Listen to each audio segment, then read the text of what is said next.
Hey everyone, professional photographer Ian Plant here, and welcome to my new series called Photo Myths. In this new series, I will be taking a close look at many famous so-called rules of photography.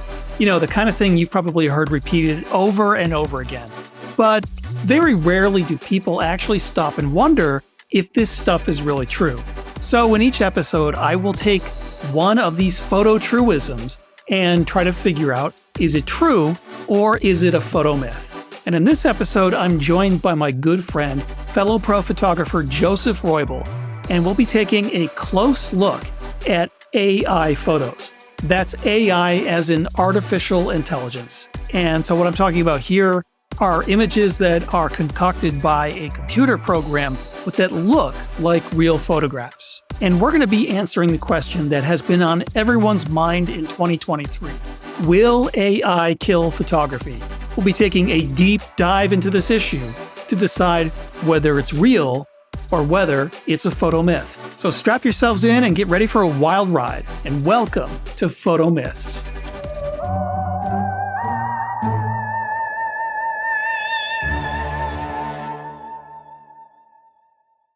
Hey, Joseph Roybal, welcome to the first ever episode of Photo Myths. In each episode, we are going to tackle one of those photo truisms that's out there, and we're going to decide if it is in fact true or if it's a myth. Awesome, Ian. Thanks so much for having me on. I'm looking forward to this episode and being number one.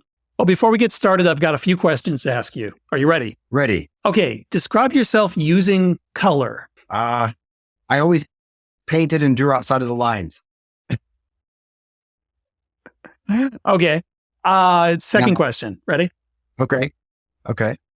If you were to meet William Shatner, what would be the first question you would ask him? Did you really go where no man has gone before? Okay, are you ready for the third question? I guess if I've passed 1 and 2, then yeah. How many sandwiches does it take to reach the moon in baseball time? I have no idea. Okay, so do you know why I'm asking you these questions? It's probably related to today's episode. Yes, I am asking you these questions because I'm trying to determine whether you are a real human boy or whether you are artificial intelligence, AI. Yeah, I'm a real boy. All right, Pinocchio. I'm a real boy.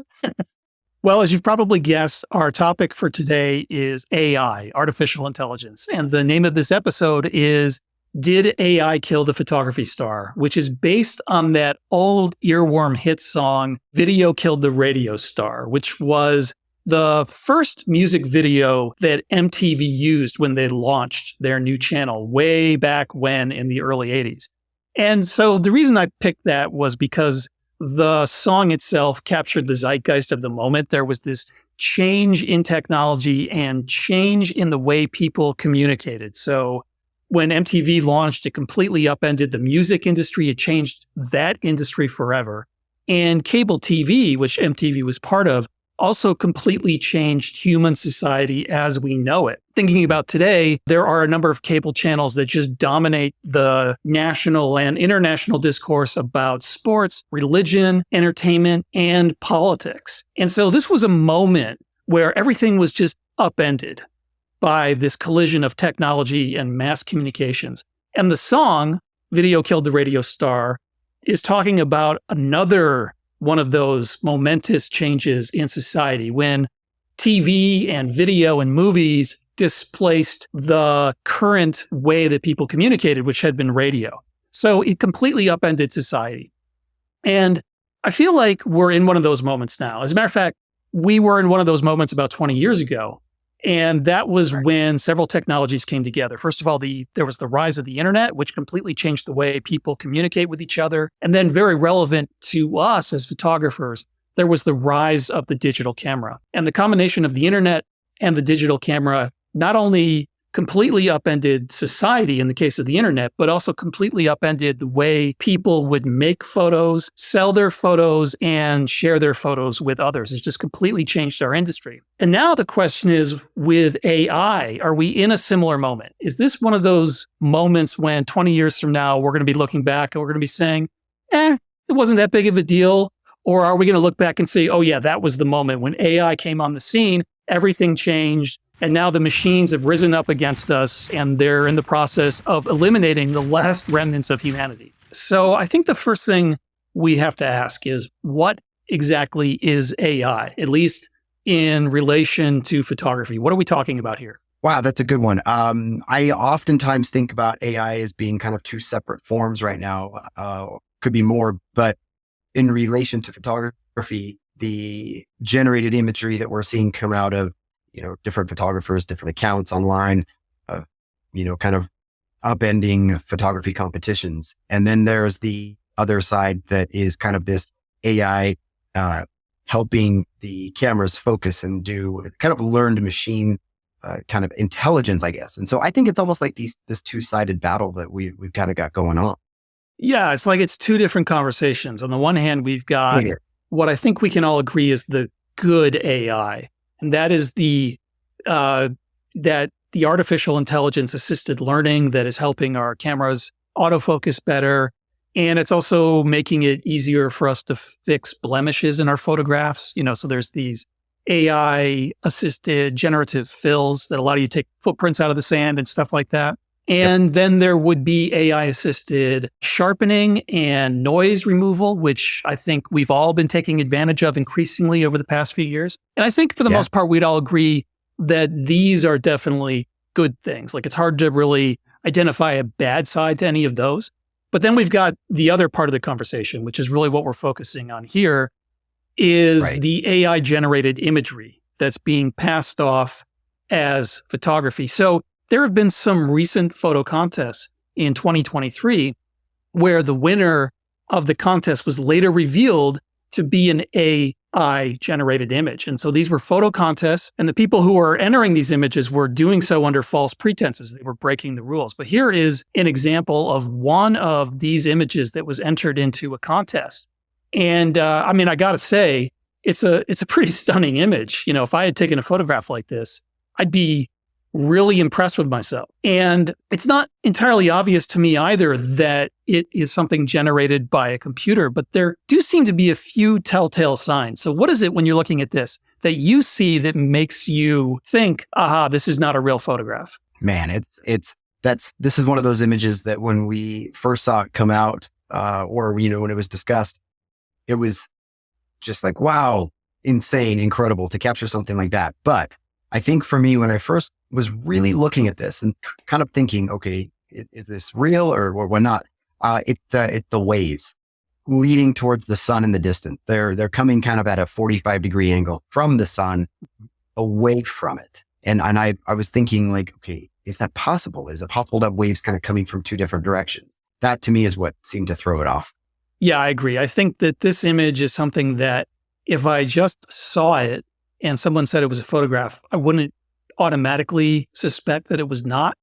But once someone said, actually, it's not a photograph, it's an AI generated image, that would be the first telltale sign I would have globbed onto, is the way the waves are coming in from different angles on the left side and the right side of the image. And there's a few other things that just seem a little weird, a little bit off. But once again, I don't think these are things that I would have automatically noticed before looking at the image. And then there was also another contest winner. Sony had a big contest, and this won one of the categories. And this is a portrait. And it's really kind of an unusual shot. I mean, it looks to me like the kind of thing that you might have gotten if you were using some old time pinhole camera or something like that. And once again, I'm not sure there's anything about it that would have jumped out and screamed at me, this is AI. And the ironic thing is when I look at this image, it actually seems to look very artistic. This is very much what I would think that an artistic photographer would try to do. This is something they would strive for, something that is creative, a little bit out of the box. And the image actually seems to have a lot of soul to me, which is an odd thing to think about when a computer is what generated it. But once again, there's probably a few telltale signs here, some things that are just a little bit off. Well, this is one of those, when first seeing it as well, like you said, hey, it wouldn't necessarily jump out at you as being, hey, this isn't an actual photograph. This is something generated. And then learning later, and as we've been kind of learning through time slowly, some of the things that AI is not really getting right, I then looked at the fingers and the hands and the, just kind of the placement of things. Some of these things AI kind of doesn't get right. But outside of that, what you said is, I think, accurate in that it's a really arresting photo. It's got a lot of emotion. It's very captivating, and it looks like something that would have been pulled out of, kind of an archive box. That does lead to the question of whether something created by a computer is in fact art. And I think there is the more esoteric way of asking that question, what is art? But the more pragmatic way of asking that question is this something that can be copyrighted as art?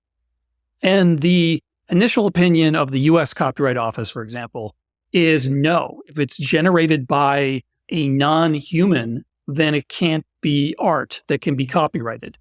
And so I think that leads to some interesting questions. There's going to be some challenges for people who are generating this kind of art if they're looking to protect that art from copyright theft, because they just won't have any copyright protection. It's taking these photographs and putting them together out of all these photographs online that kind of belong to other individuals anyway. So I think that's where that discussion comes in. How can this be copyrighted, or how can this be actually created as a unique work of art? Yeah, actually, you hit upon a really important point there. So there's actually two separate copyright issues here. The first one being what we already mentioned, that without human authorship, a work of art can't be copyrighted. But the second one is that AI operates by sampling what's out there, taking little bits and pieces of it and then reassembling it in this output. And already there are authors and other artists out there who are suing companies that make the AI generated content. So for example, like a bunch of famous authors recently got together and filed a lawsuit against one of the AI software companies, claiming that their copyrights are being violated because the AI program is sampling their work and outputting something that's kind of similar to what they're doing. But my guess is that they won't be successful, and that we're going to have to deal with AI and deal with the consequences of all of this AI imagery out there. But it seems to me that we already live in an AI world. It just hasn't been artificial intelligence that's been doing this stuff. It's been human beings. But ever since the invention of the digital camera, there has been a lot of computer manipulation. And so I talked earlier about how the internet and the digital camera got together and completely changed everything in the photo industry. There was also the computer revolution that put massive amounts of computer power in the hands of individuals. And a lot of photographers have been heavily manipulating their photos. They've been changing the skies. They've been basically compositing a bunch of elements from multiple photos and putting them together in a single image. And so this is very similar to what AI is doing, except a computer isn't doing the assembly a human being is. But basically, as photographers, we've had to deal with all of these Photoshop fakeries for the past 20 years. And I know that the industry struggled to deal with this stuff. And so I think we're very ill prepared right now to deal with AI generated images, deep fake images that are going to be posing as photographs. I think with these two particular contest winners, it wasn't that the contest discovered that these were AI on their own. They did their own little sleuthing and said, aha, we got you. The people who generated the images after they won the contest, then they made the big reveal and said, aha, we tricked you. This was AI. It's not a photograph. And so I think the industry is really ill prepared to deal with these deep fake photographs. And I feel like whatever's been happening for the past 20 years with heavily manipulated images, that trend is just going to accelerate with AI. So I think we're going to see more AI manipulation of photographs, but I think we're also going to see a lot of people who generate AI images just completely using these programs and then pretend that it's photography. And by and large, I think they're just going to get away with it.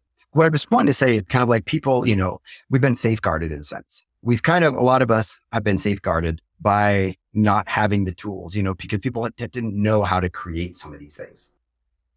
And now they can just type it in and it's done. In the past, you've had to really know Photoshop and you've had to know how to do all this. And now it's just going to speed it up. As computer processing got better and better, it became easier and easier for people to heavily manipulate their photographs. And Right. and a lot of this has been assisted by AI machine learning. And so, this basically has gotten progressively easier. Now people have apps on their phones that will allow them to do extreme manipulation of the photos that they're taking. You snap a picture and you don't like the sky, you just put in a lightning storm behind it, or the northern lights with the press of a button. I've seen these apps in action, and they're quite impressive, and it takes 15 seconds to do. And so all of this is going to completely upend photography as we know it, and has been upending photography as we know it. I think AI is just going to make it increasingly easier to do this sort of thing. And if something's easy, everyone's going to do it. There have been times when I've come back from photographing the aurora, met people on the trail, I'm talking like after the night being done, camping out, hiking out, running into people, them asking me, did you see the aurora last night? And then me showing them on the back of my camera the photograph I took and the unimpressed looks that they've gotten that they've had on their faces. And to me, in my mind, I'm like, that was so beautiful. But it's this, expectation of what images are to look like and how they're to represent this natural environment, which are not natural by any means. And that's what scares me the most. Yeah. I mean, for the past 15 years, I've been seeing aurora pictures that clearly aren't a picture of a single aurora. Like, it's very clear someone's taken a bunch of pictures and then just combined it all into one. And so they've got these, these wickedly crazy aurora displays in the sky that clearly just didn't really happen. Right. Yeah. They didn't happen. Or like you mentioned just a moment ago, you're able to now go on to, there's photographers all over Instagram that are selling their brush kit, their packs, and you can buy these aurora, brush kits for Photoshop.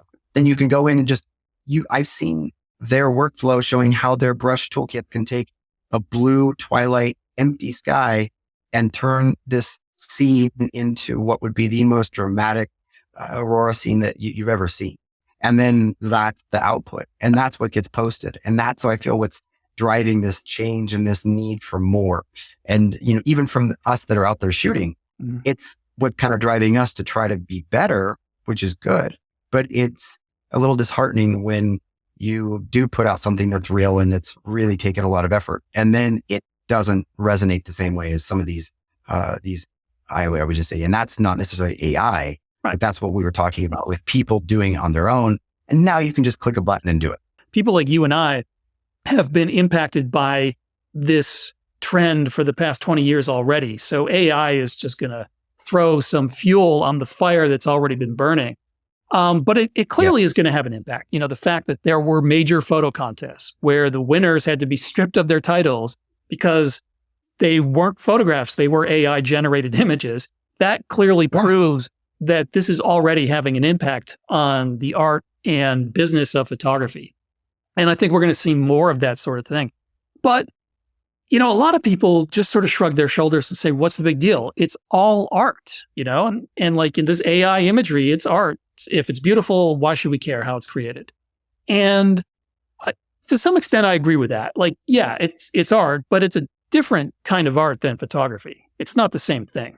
And I think it's important for people to understand that, because as a photographer, I don't really like being lumped in with AI generated imagery. It's not the same type of art. I don't like having to compare myself to this stuff. It's okay to recognize it as a separate form of art. But I guess this gets back to our earlier question. Is it really art if the computer is generating it? Even if there's a human author who's sitting there looking at the AI outputs and deciding which one he or she likes the best, it still feels kind of weird to say that that person is the artist. I guess the only analogy I can think of is, imagine a photographer who outsources the act of picture taking to somebody else. Like, imagine me hiring some other person to go take pictures for me.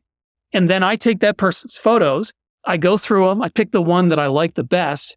Maybe I take it into Photoshop and do a little extra manipulation. And then I go to the world and say, look at this amazing photograph I just took. I didn't take the photo. I maybe edited the selection that someone else gave me.